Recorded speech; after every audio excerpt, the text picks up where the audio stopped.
All right. I think this might be working.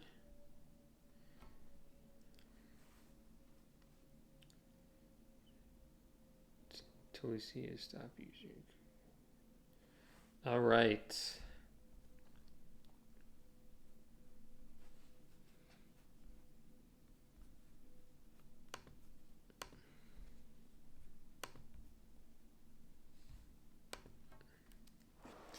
Not sure if people are going to show up for this or even if I'm honestly doing this correctly.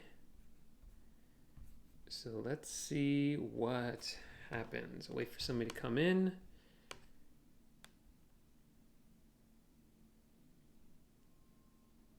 Mm-hmm.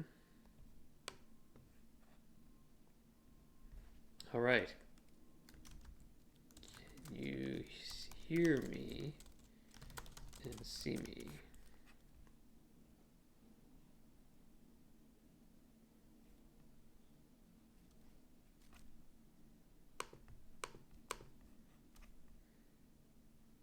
Cool. Thanks, Nico. It's my first time doing this. It's not as straightforward as I thought it would be. All right, welcome, guys. Going to be doing a live Q&A. I'll be starting in just a couple minutes. I'm going to wait to see if anyone else is going to show up. But if you guys have any questions, you can drop them now, and I will answer them once I start.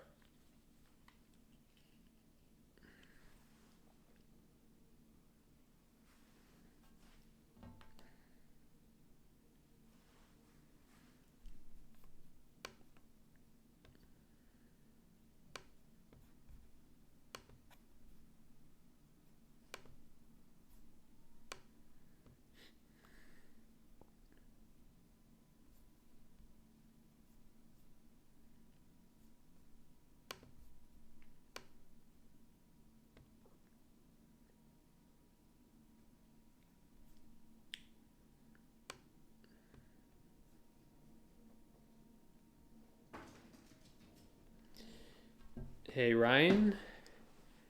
Premier Digital, I'll write down your question. I'll answer that one.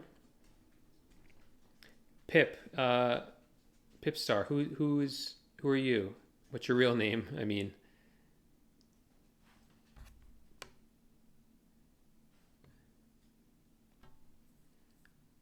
way to do it.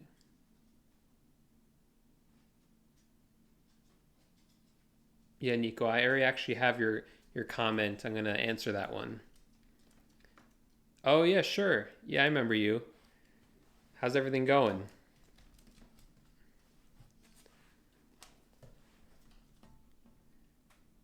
Yeah, I remember.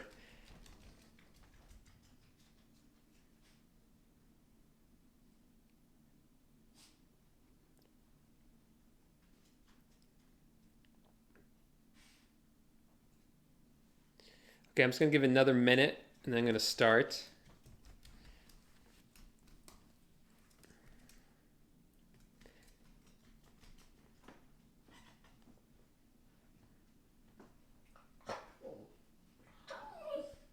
Hey Yassine, welcome.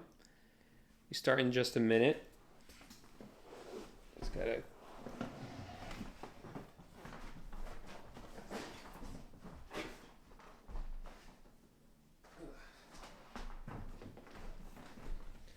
grab my dog or else he'll keep barking.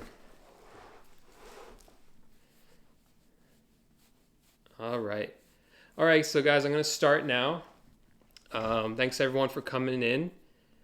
So I had some questions that I wanted to get answered. Nico was asking, how many individual products did you have listed before you start to see sales? And also, how many items do you keep in your eBay shop at one time?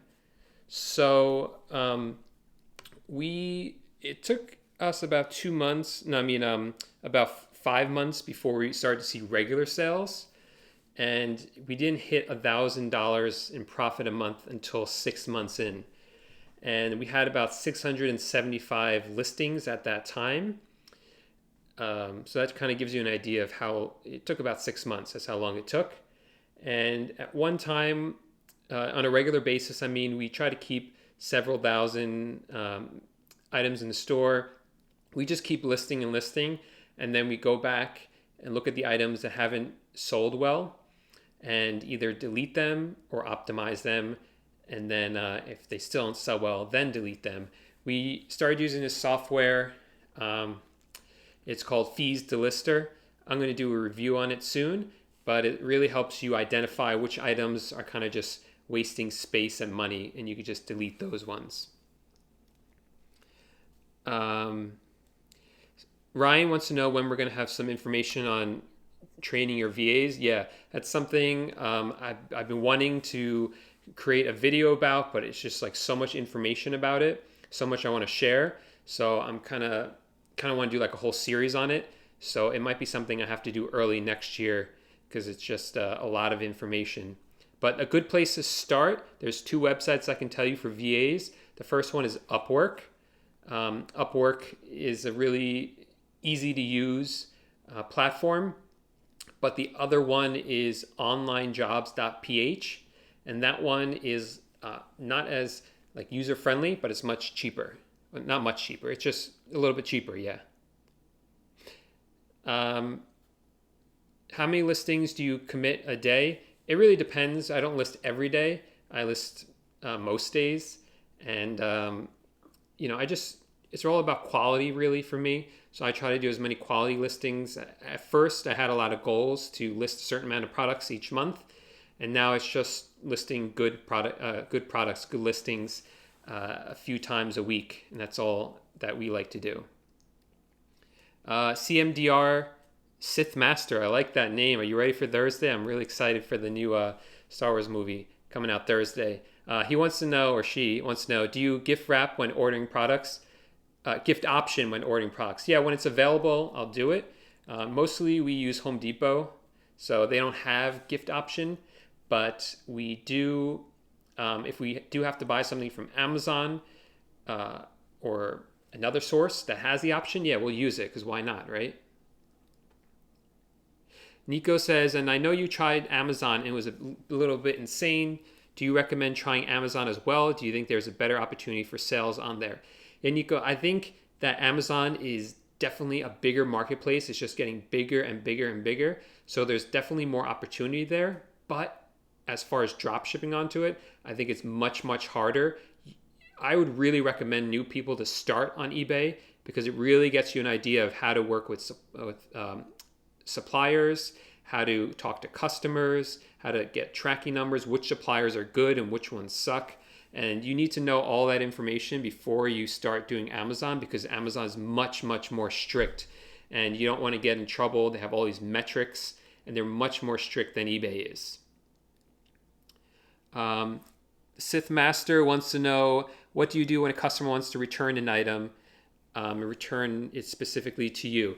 So when a customer wants to return an item, like an item that's damaged or it's not as described or they received the wrong item, I get to approve it first. You as an eBay seller will get to approve it first.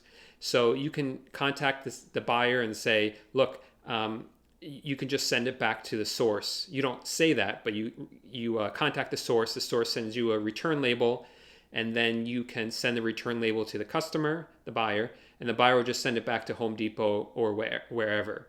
Now, eBay just started a new policy that if a buyer wants to return an item because they don't want it anymore and there's nothing wrong with it, eBay will automatically approve the return and tell the buyer to ship the item to your home address. So you have to stay on top of that and email the customer or message them right away and say, look, you don't have to pay to return it. I'll let you do it for free, but you have to use this return label and send it to this address instead of my home address instead. And then it'll go right back to the source. You don't ever have to see the boxes. Superman wants to know, how do you organize your orders and all the profits and numbers? So I use a software called GoDaddy Bookkeeping. It does everything automatically. It has eBay fees, PayPal fees. It connects with all my credit cards, all my banks. I just did a income report for November and I go over GoDaddy a little bit in that, so you can check out more there. Let's see. Daniel wants to know if eBay automatically increases your limits once you've hit your total monetary limit. And no, they don't. Not usually. Well, I'll say not usually in the beginning. You have to call in. You can only call in once every 30 days. Some people say you can call in more often than that.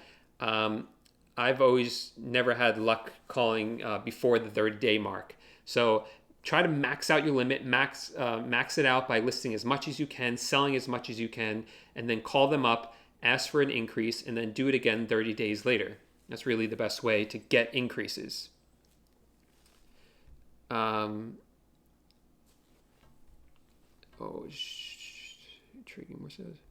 Okay, Nico wants to know, around the 5th or 6th month, was it just pure volume of listings that ended up triggering more sales, or was it optimizing the titles and listings? So yeah, so like I said, it took me about 6 months before our store hit $1,000 a month. Sorry, $1,000 a month. And what was the reason for that? Yeah, I think we had more listings and we just got better at optimizing titles and figuring out which items were selling well and just listing more of those items. So I think the more you do it, the more you kind of familiarize yourself with what's going to sell well on eBay, because just because something sells well online on like another store doesn't mean it's going to sell well on eBay. You kind of get a good feel for what will and will not, and what kind of titles are going to convert and which ones do not. What is the best percentage to target in dropshipping? Do you mean like a markup or just your overall margins, Fabian? Fabian also wants to know what categories is a good place to start in. Yeah, really anything. You got to look what's selling on eBay. Everything's selling on eBay. I sell a lot of home improvement items. I know Jack Pittman sells a lot of baby items. I know other people that sell a lot of pet items. You don't have to choose one niche. That's what's beautiful about eBay. Make your store name something generic, like Jerry's Good Goods, and just list anything. And you might fall into a niche because that's what sells, but there's plenty of sellers out there who sell everything and anything. Superman wants to know if GoDaddy software does everything for you automatically, or do you have to manually do it? No, GoDaddy, when someone pays you on PayPal, it shows up in GoDaddy. If you buy an item with your credit card, it shows up on GoDaddy. Some things you have to categorize yourself. So like I know for Upwork, it doesn't know what Upwork is, so I have to categorize it as a freelancer fee. But you can go in there and teach it what to do, and it gets the hang of it after a little while. Sith Master wants to know what the percentage for eBay and PayPal fees is. 17%. No, I don't know what it is outside the United States, but in the United States, it's 2.9% for PayPal is the fee. Okay. Pip Star said, I know you mentioned you buy $5,000 every night of Home Depot gift cards. How do you go about the routine with the gift cards and the VAs with the ordering? Yeah, so I just have about like 5 or 6 gift cards that I just refill every day. I just go on the Home Depot website, refill it, and I try to, $5,000 is a bit more than we need, but I like to keep it a little cushion because sometimes it takes a little bit for the gift card to reload, and other times the website doesn't work. So I just like to have a little bit of extra money on the gift cards, and then I just give my VAs have access to the spreadsheet, which has all the gift cards and the PIN numbers, and they use that for the ordering.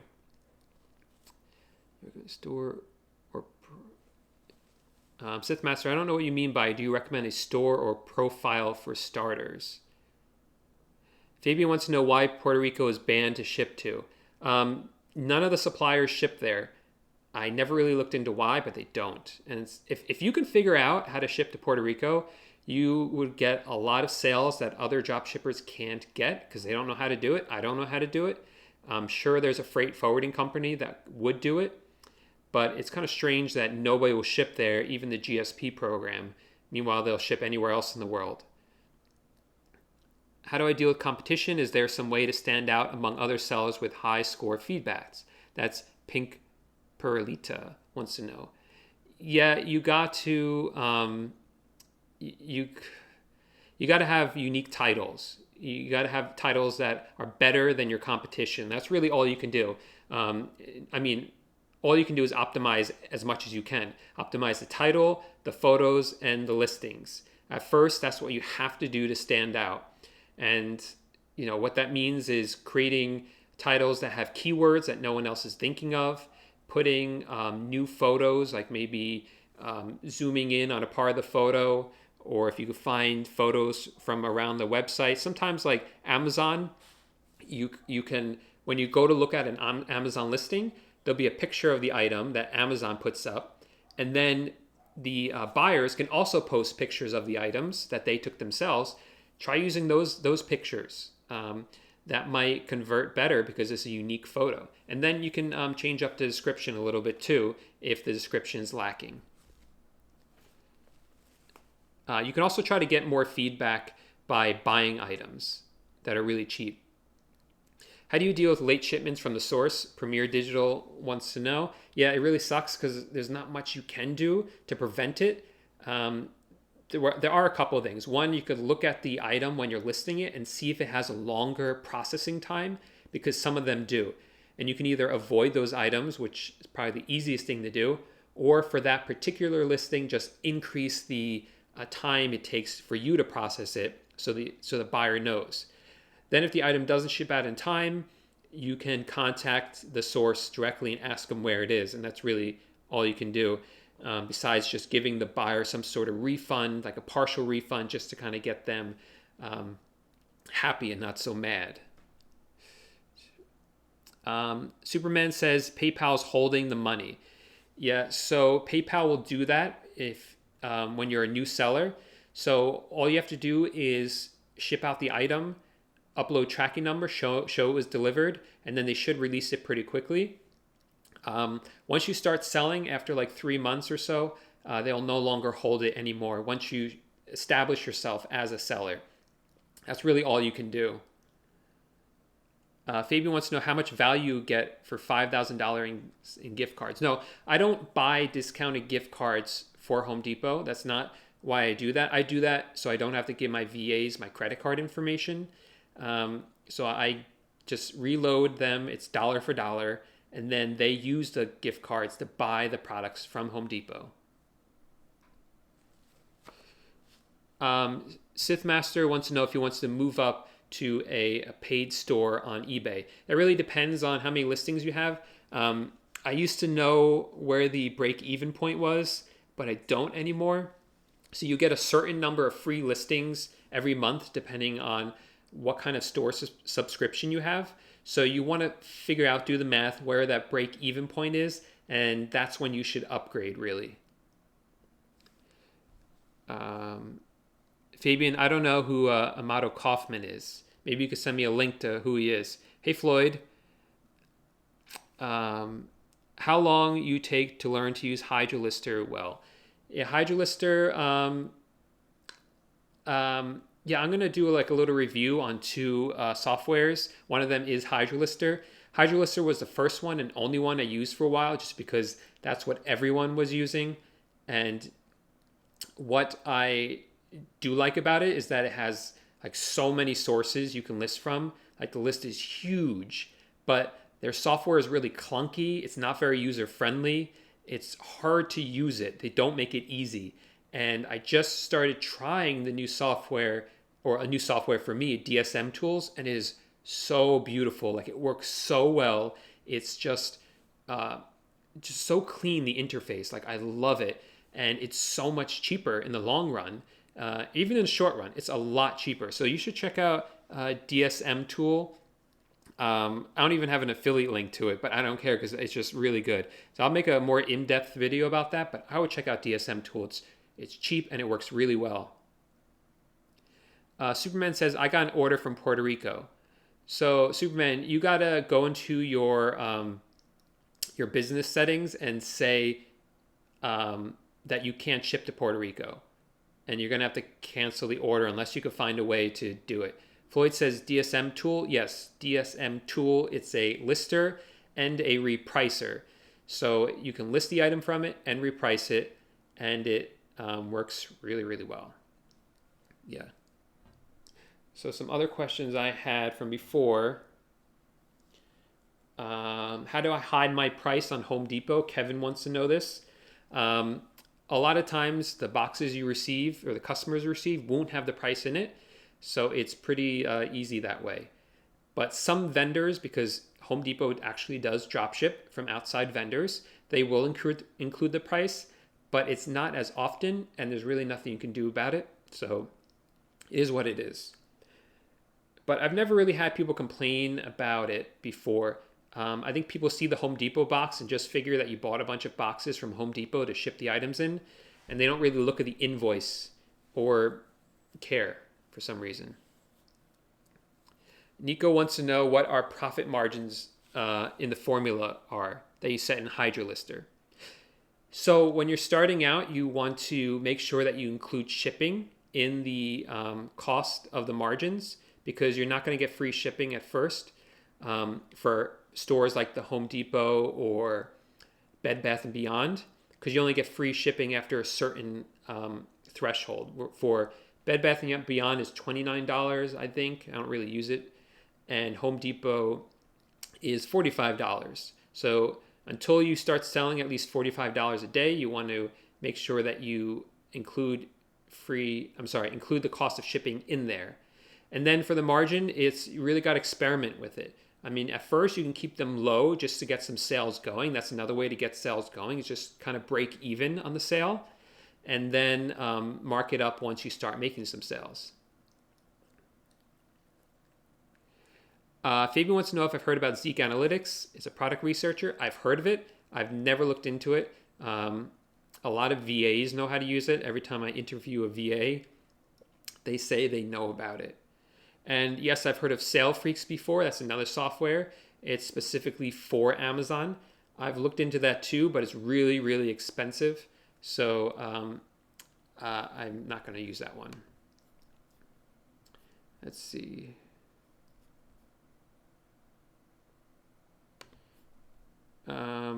David on Facebook wants to know if we should do GSP or not. So yes, absolutely. Why not do GSP? It's so easy. So for those of you who don't know, GSP is a global shipping program. And what you do is you list an item on eBay, just like you normally do. And let's say somebody in Germany buys it. You don't have to ship it to Germany. You ship it to eBay in Kentucky. And then eBay forwards it to the person in Germany. So the person not only has to pay you the cost of the item, but they also have to pay eBay to forward the item to Germany. And you should absolutely do it. You can get burned, because if the item arrives and it's the wrong item or it's damaged, you're kind of responsible for that to a degree. One of the great things about it is that there's a lot of protection in the global shipping program. So if the customer receives an item and it was damaged in any way, you can blame it, I guess you could say, on eBay, saying that when you shipped it out, it worked fine, that it arrived in Kentucky fine, but then when eBay repackaged it, they broke it. So that's happened to me a few times, and I haven't gotten penalized, and I've gotten to keep my money, and the buyer was refunded their money. Aha Moment said, this guy's becoming one of my favorite channels. Thanks, man. I really appreciate that.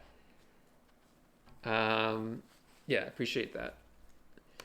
So David also wants to know if we should do best offer or not. So best offer is when you tell eBay that you list the item, let's say it's for $50, and you can say that the buyer can make you a best offer on it.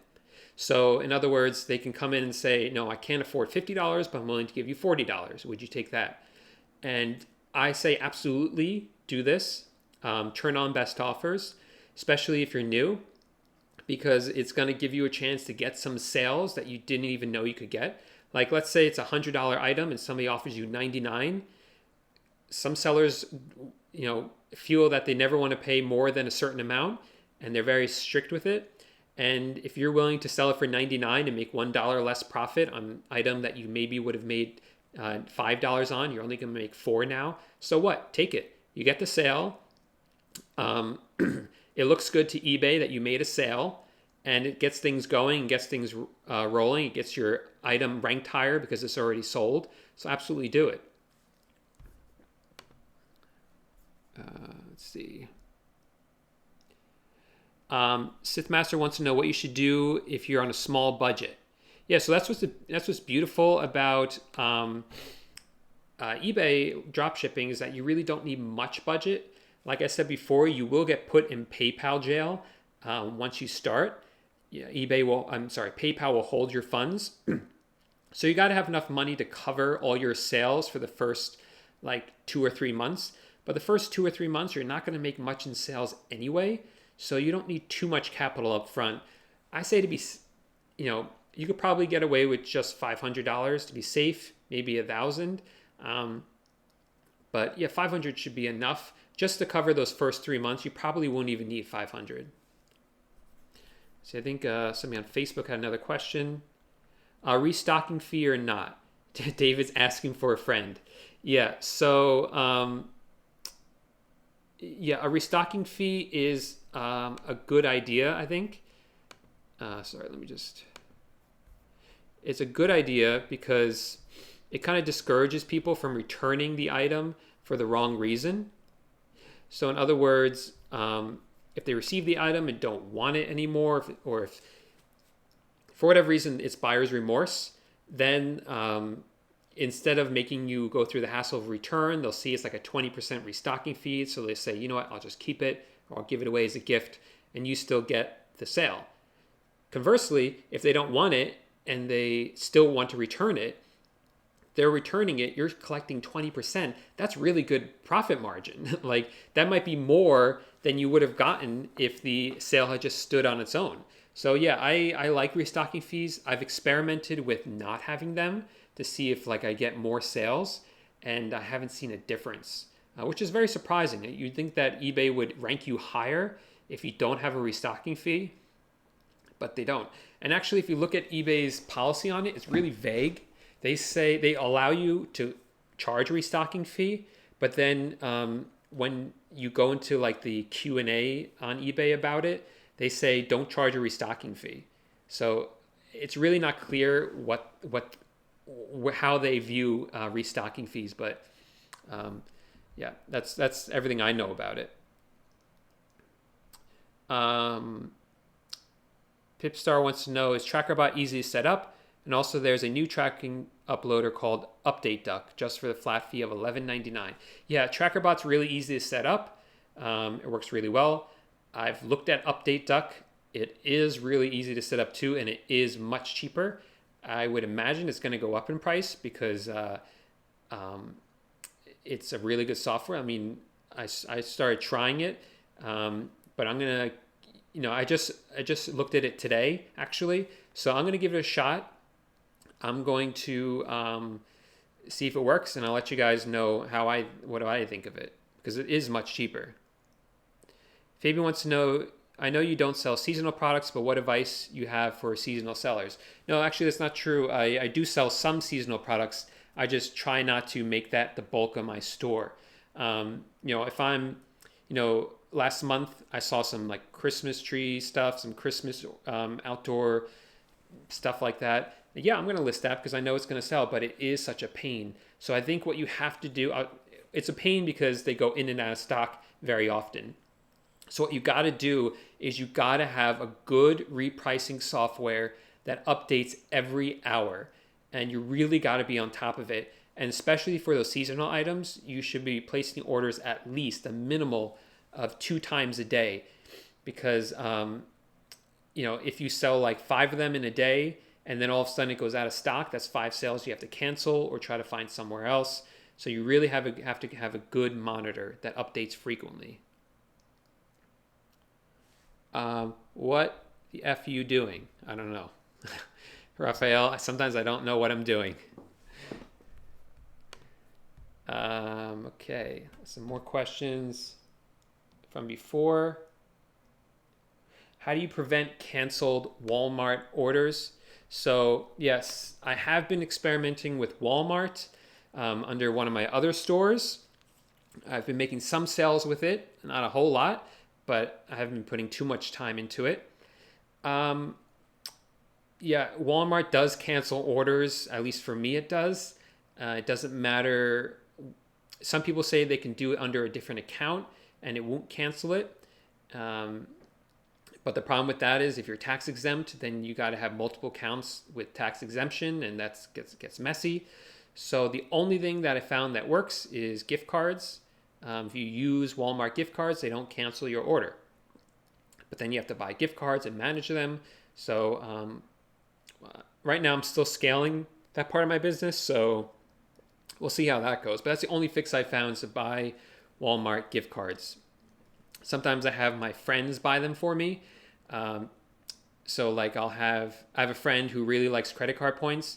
He'll buy me like a bunch of Walmart gift cards and just send them to me. And then I will just reimburse him through PayPal, and he just gets the points. But the problem is, like I said, for some reason you place multiple orders on Walmart's website and they will just stop letting you do it. It's really strange. So even he can't do it all the time. Jessica's from Puerto Rico. Hi, Jessica. You should find out how to drop ship to Puerto Rico. I was talking about that before, because not everyone can do it. Okay. Stoyle Gareth wants to know why we don't quit our jobs if we're making so much money. So we are not quitting our jobs because we like our jobs, and we are in the most expensive city in the world, New York City. So we need as much as we can just to live and eat. But we're also professionals. We have like careers, and we're not willing to give those up at this moment. We just, not only because they're established careers, but we also like what we're doing. So we don't want to give up what we're doing. We also just want to have like multiple streams of income, like I said in the interview I did with Mark, just for that financial stability. And I guess the last reason also is because we've only been doing this for less than a year. So this is pretty new. We don't know where eBay's going. Things could change quickly. We don't know the stability of this. We're trying to be realistic about it.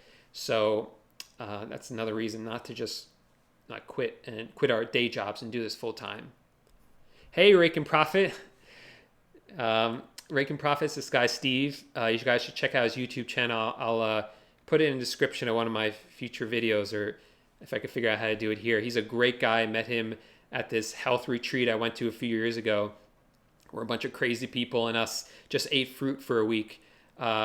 He was telling me at that time that he does like YouTube videos and travels around the country doing thrift stores on eBay. And I thought he was kind of nuts, but it turned out he was like a genius. And he's a really awesome guy. He's an awesome YouTube channel. It's really inspirational. So check out Raken Profit. That's Raiken Profit. Great guy, Steve. Thanks for coming by. Nico's in New Jersey. Hey, Nico. Yeah, we can definitely meet up. Send me a message on YouTube or Facebook. It's Raken. Yeah, see? Aha moment knows Raken. He's a great guy, Steve. Okay. So another question that I get a lot is about taxes. Raken's saying he wants some fresh watermelon now. Yeah, we ate a lot of watermelon at that place. Yeah, it was a lot of fun. Yeah. Does anyone want to know about taxes, or should I save that because it's kind of boring? I don't want to bore anybody.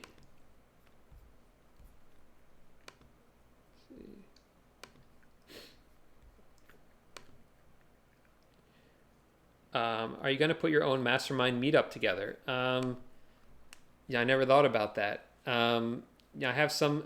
I do have a mastermind that I'm in. It's not like a public one though. Well, I am in a public one on Facebook, but I'm in like a smaller one with some guys. And yeah, but I never thought about doing like a meetup or something. But yeah, but that'd be awesome. Nico's an accountant. Yeah, so Nico, maybe like you could help shed some light on this too, because I think there's a lot of misinformation out there about taxes. First of all, I think people don't always realize that there's two types of taxes. There's income tax and sales tax. So income tax is what you pay each April to the federal government and to the state for all the money you made. It's like a tax on your earnings. So that you have to pay. Even if you make money on eBay, it's still considered income. You have to pay your income tax. You need a good accountant to like determine how much money you made and how much money you owe the government for your income tax. And you need a good accountant when you're selling a lot, because the IRS is going to see that you sold like $1 million in a year, but you also had to then buy the products, and the margins are actually really slim for drop shipping. So that's why you really need a good accountant for that. Yeah, Nico, exactly. State and federal income tax. So, but then there's sales tax. And sales tax is what you pay every time you go to the store and you buy something, and it's like $20, but you end up paying $22 and something cents. That's the sales tax. So the store collects that, and then each quarter they send it to their state, or the state that they're in, because that's who they collected it for. And there's a lot of misinformation out there about sales tax. You can only collect sales tax for the items that you ship to customers in the states that you're registered to collect sales tax in. Let me give you an example. So I'm registered in New York to collect sales tax. So anytime I sell an item to a customer in New York, I have to collect sales tax from them. Then each quarter I have to take that sales tax and send it to New York State. If I collect the sales tax and don't send it to them, I can get penalized. And if I collect sales tax for an item I ship to someone in, like, let's say New Jersey or California or Nevada, I'm not allowed to do that. I can't collect sales tax for an item being shipped to a state that I have no what's called nexus with. A nexus is just like some sort of connection you have with the state. So you have to be registered with the state. So this is really important, because I see a lot of people collecting sales tax for states that they're not registered to collect in. And you can get, if you get audited, they'll take the money that you were supposed to send to them and then also charge you a fee, a penalty. And sometimes the penalty is equal to the amount that you had to pay. So in other words, if you stole $600, because that's what it is, it's money that you're stealing. If you stole $600 from like Nevada because you never sent them sales tax, they might also charge you. I don't know what the fee is in Nevada, but theoretically, if some states, it will be equal to that. So they'll take their $600 and then charge you another $600. And theoretically, you could also be subject to class action lawsuits by all your buyers, claiming that this is money you shouldn't have charged them. So Nico's right. It gets a little complicated because you have to be registered with states, and you only have to be registered with states that you have a connection with. So in other words, if you're living in a state and you do all your business in your state and all your employees are in one state, that's the only state you have to register with. But if you have employees throughout the United States and you live in New York, but you're incorporated in Delaware, then you might have to charge sales tax in multiple states and then send those sales tax to those multiple states. So it gets really complicated. That's why you should really get an accountant. But you really shouldn't mess with this, guys, because this is legal stuff and you could really get in trouble if you mess it up. So talk to Nico. Nico will hook you up. He'll be your accountant and he'll give you a deal, he just told me, right? Superman wants to know, when's the right time to hire a VA? Superman, the best time to hire a VA is when you start to feel overwhelmed and when you feel like you can't scale your business anymore because you're too busy doing like mundane work. So if you're spending 8 hours a day placing orders, then it's time to get a VA to do that for you, because that's not something you want to do. Even if you're placing orders for like 4 hours a day and maybe doing some customer service for 2 hours and then best offers for 2 hours or something like that, those are all repetitive tasks that you can train somebody to do. So that's the best time to hire a VA. And I would say even slightly before you think you need them. That way there doesn't come to a point where you're so busy you can't even train them. Um,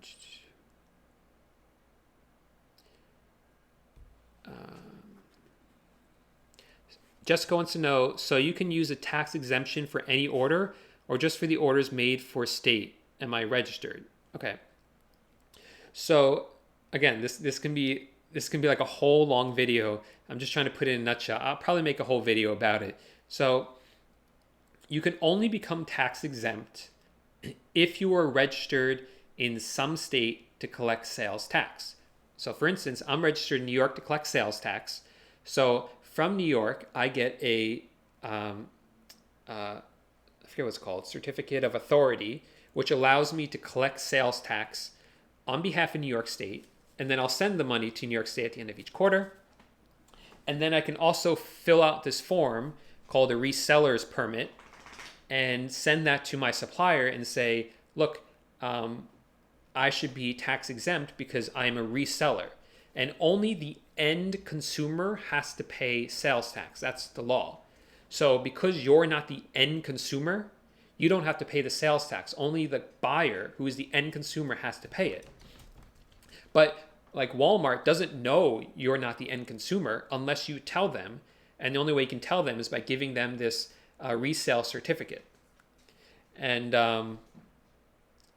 so that would be good for almost every state. There's a few that will not accept out-of-state resellers licenses or numbers. So I know Florida is one of them and California is another one. So even if you buy something that's shipping to a customer in California, Walmart's still going to charge you sales tax because California will not accept your New York tax exempt reseller's certificate. So that's the best I can explain it in a short amount of time. So yeah, you can use that tax exempt for any order that's going to any customer in any state except for those 8 states, and even the ones going into your state. But then when the customer buys the item from you, if they live in the same state you do, you have to collect sales tax from them. You don't have to, but you have to then pay the state the amount that you should have collected for it. Nico, I'll get in contact with you. I have your name written down. Yeah. I'll write it down so I don't forget it. And I'll get in contact with you somehow. All right, is there any more questions? These are great questions, guys. I really appreciate it. Everyone coming out. This is my first live stream, so I kind of hope I know what I'm doing here. All right, let's see.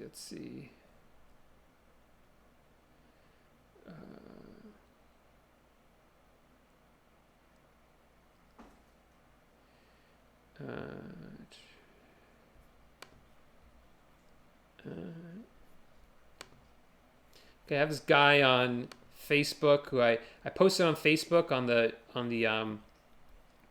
on the mastermind group called Honest Dropshippers, and I posted my income this past few days because I keep setting some new records. And Sunday we sold 8,000 in a day. This guy's kind of hating on us, so I'm just reading that right now. I don't really know what he's talking about, so it's not really worth me putting some time into it. Floyd wants to know, when you say state registered, do you mean LLC, where your LLC is registered? Sort of, yeah. So, so let me not explain. So if you're registered in a state, so if you're registered in your home state, that's what I mean by registered. But so what I meant was if you live in like New York, but you set up an LLC in Delaware, then you need to register to collect sales tax in both New York and Delaware. Nico says he's going to keep listing and optimizing. He's around 130 listings roughly. So I'll try to get around 600. Yeah, man, you got to keep moving. Keep going. I remember what it was like when I only had like 100 listings. It kind of sucks not having consistent sales, but you'll get there for sure. Jessica wants to know, how do you handle the payment methods in orders having multiple VAs? Do you sign one card for each one gift card? No. I have, like I said, about 5 gift cards. They're all in one spreadsheet. The VAs all have access to that spreadsheet, and they just keep using them, and then I refill them every night. That's the best way to do it, because if one doesn't work for some reason, they still have access to the other ones. That's the way to do it. The Floyd says, I would have to register my LLC in Delaware and my residence also there. I'm not sure what you're asking about that. David wants to know, what do you think about retail arbitrage? So, I mean, in a way, that's what I'm doing is retail arbitrage, sort of. But do you mean like finding items that are like a good deal on like Black Friday and sending them to FBA? Nico wants to know where my VAs are from. Mostly from the Philippines and from India. Those were the 2 best regions. I do have one from the Middle East, some guy, but I found really good luck with the ones in the Philippines and in India. They are awesome. Superman wants to know, what do you consider a quality product to sell? Something that sells 4 per month and profitable? What is a good criteria? So yeah, I guess I should make a video about how I find items on Home Depot to list. I'm looking for items that are popular on the source's website, and also that just, I look at it and I say like, that's a good deal. It's kind of hard to quantify, but I see it, I'm like, that's a cool product and it's a good price for it. And a lot of times you'll see like a lot of similar items selling on eBay, and the one that's selling the most is the one that from the source's website is the cheapest. Sometimes, not always, but that's the way I've seen it. That's kind of what I look for. Something that just seems like, wow, like that's a good deal. Like treating myself as the buyer, would I see that if I wanted this product? Would that be a good deal for me?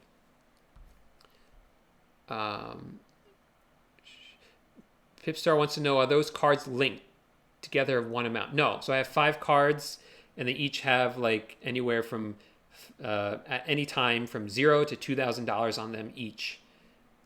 But usually it's like a total of like $5,000. Jake wants to know how I can dropship from the UK. Jake, write this down or Google this right now. Becky the Boss Girl. Sorry.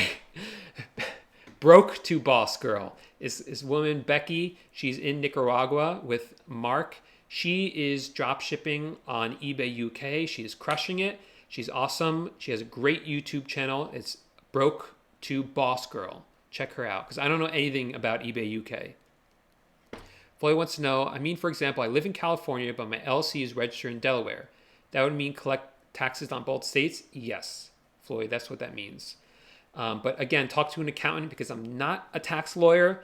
This is just my understanding of it. So I would really speak to an accountant about it.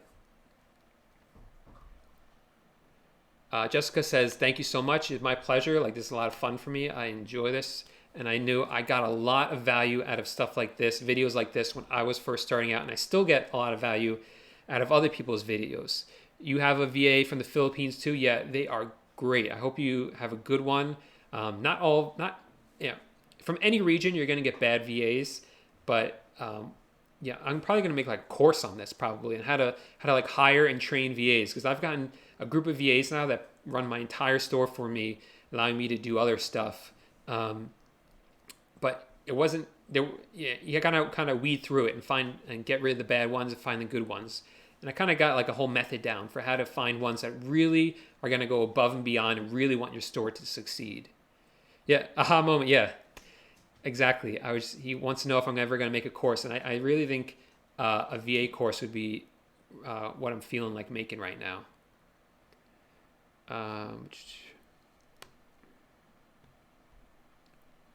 Thank you.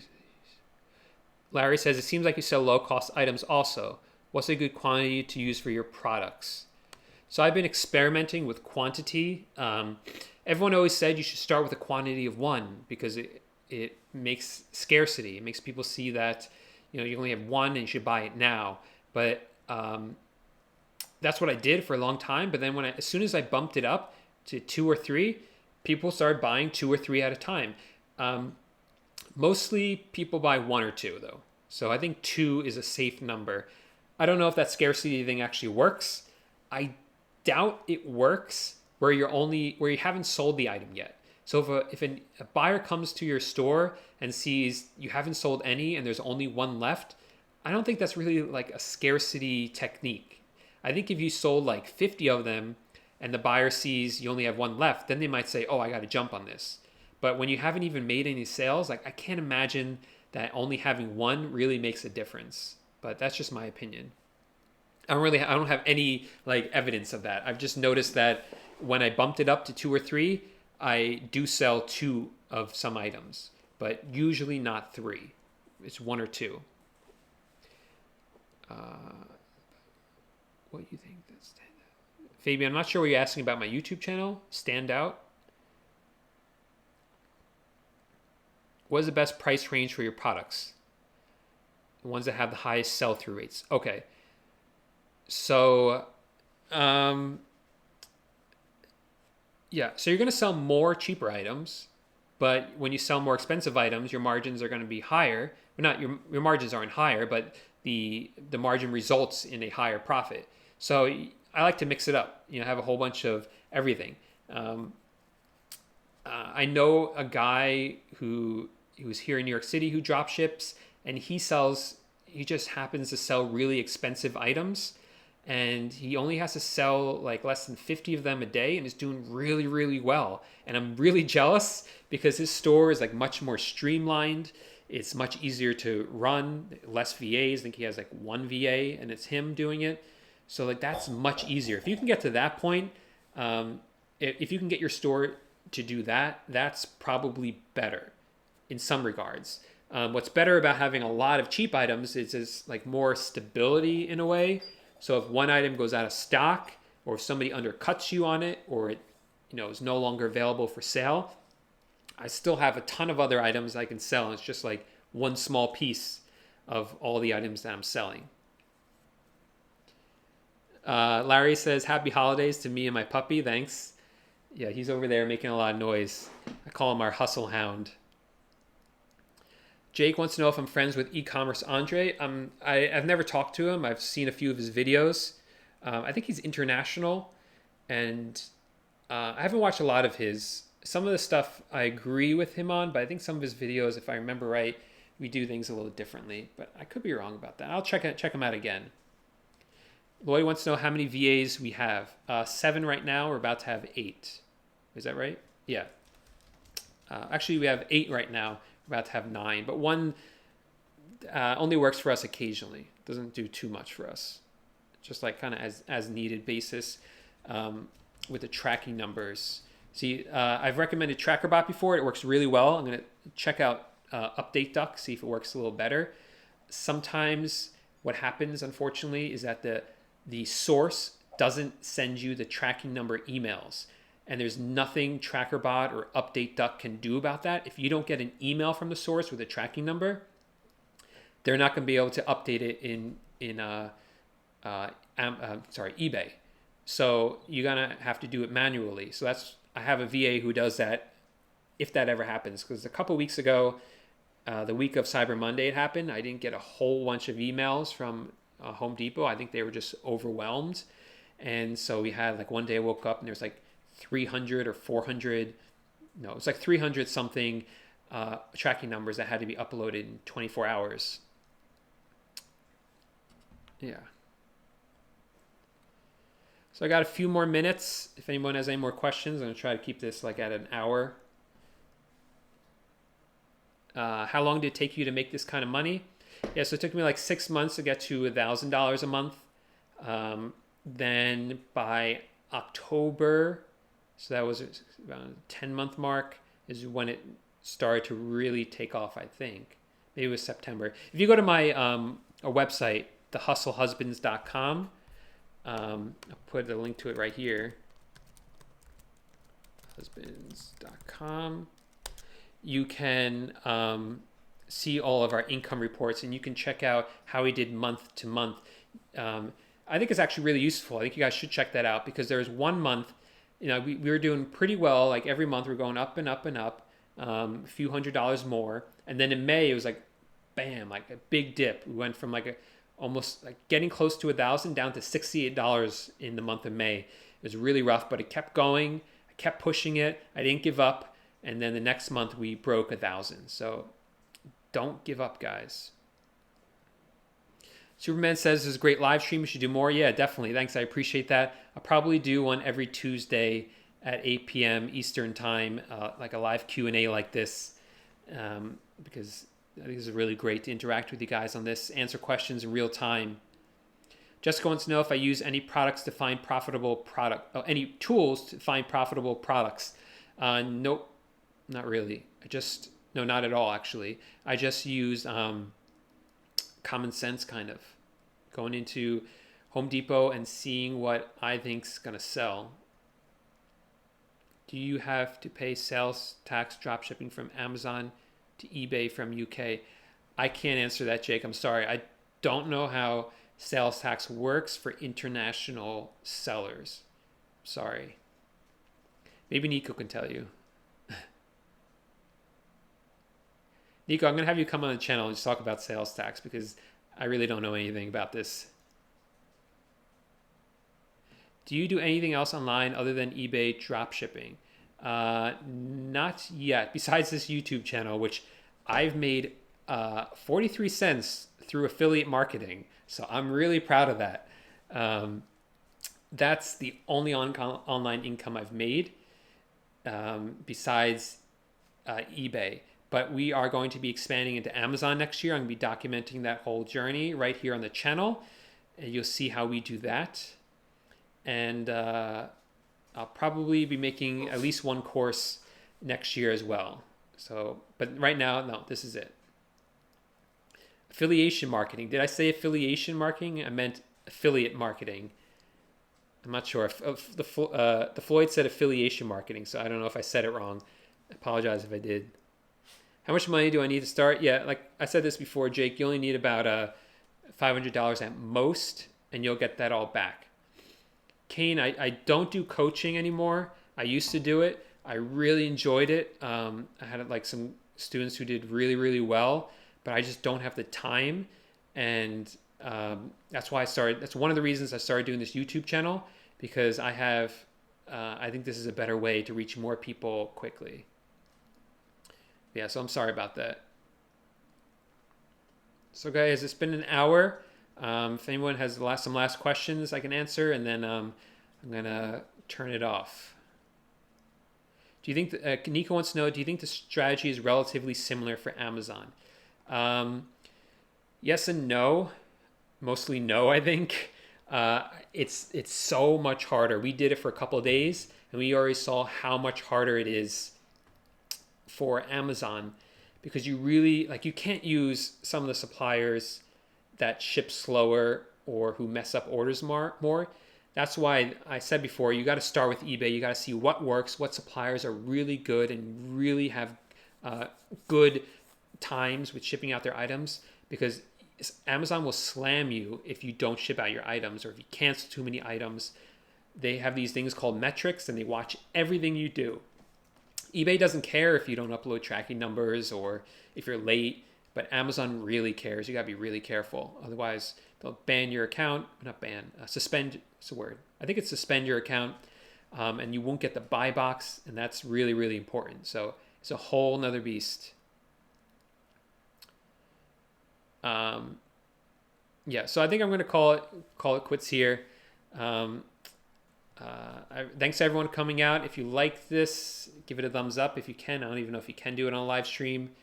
And I'll be doing another one next Tuesday. So that's the 19th at 8 p.m., December 19th at 8 p.m. If you guys have any questions, send them to me beforehand or come on here. I thought I was only going to get about 5 people. So we have 26, which is really awesome. Thanks. Oh, now we only have 23. But thanks for coming, guys. I really appreciate it. subscribe if you want to see more of these. You'll get an alert every time I go live. And I really appreciate you guys coming. And thanks everyone for all the praise and for all the support. And I'll see you guys in the next video.